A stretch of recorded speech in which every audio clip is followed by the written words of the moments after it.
ভিডিওটা সবার শেষ পর্যন্ত দেখবেন। ভিডিওর থাম্বনেল দেখে হয়তো আপনারা বুঝতে পারছেন তো ভিডিওটা কোন টপিকে হইতেছে। আপনাদের মোটরে যদি গ্রিজ চলে যায় সেক্ষেত্রে কি কি প্রবলেম হইতে পারে আজকে এই ধারণাটাই আপনাদেরকে দেব।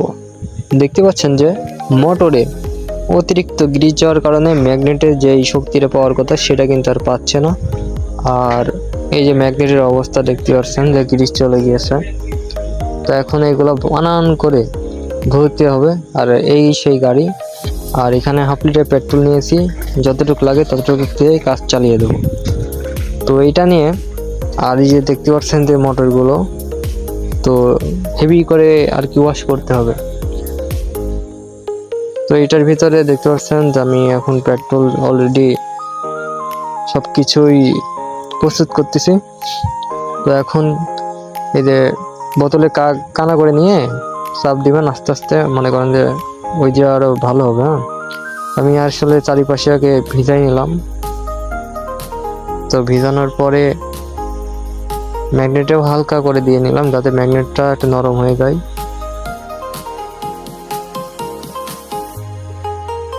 তো এখন কি করবেন, একটা বিরাশ নেবেন। একটা বিরাশ নিয়ে বানান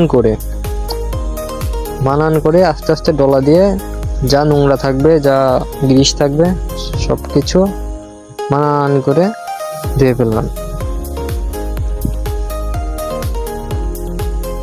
এখন এই যে ধোয়ার পরে দেখতে পাচ্ছেন যে কতটা চকচকে হয়েছে। আসলে সময় দিবেন, কাজে একটু সময় দিবেন, তাহলে জিনিসটা আরো আপনাদের সময় হবে। আর এই যে ম্যাগনেটের দেখতে পাচ্ছেন কি একটা অবস্থা, ম্যাগনেটটা আসলে পরিষ্কার করতে হবে। তো এখন ম্যাগনেটটা হালকা করে করে নিয়ে এই যে এখন ম্যাগনেটটা পরিষ্কার করলাম। দেখতে পাচ্ছেন বানান করে এখন রোদে দেবো হালকা একটু, আর মুছে লাগাই দিলেই আসলে হয়ে যাবে। আর মোটরে আইসি একটু এলোমেলো থাকতে পারে সব গাড়ি, তো এটা একটু দেখে নেবেন। আর এই যে এখন দেখতে পাচ্ছেন যে গাড়িটা সেট করে ফেললাম। তো এখন খুব ইজিলি ভাবে কিন্তু চলছে। তো মূলত গাড়িটা হচ্ছে ইনার। তো এই গাড়িটা আসলে সমস্যার জন্য আইছিল আমার কাছে, তো আমি সমস্যাটা ঠিক করে দিলাম। তো এখন চলাতে যাচ্ছে দেখুন। তো আজকের মতো ভিডিও এতটুকুই ছিল। আমার চ্যানেলটি সবাই সাবস্ক্রাইব করে দিবেন এবং আমার নিত্য নতুন ভিডিও পেতে হলে আমার সাথেই থাকবেন সবাই।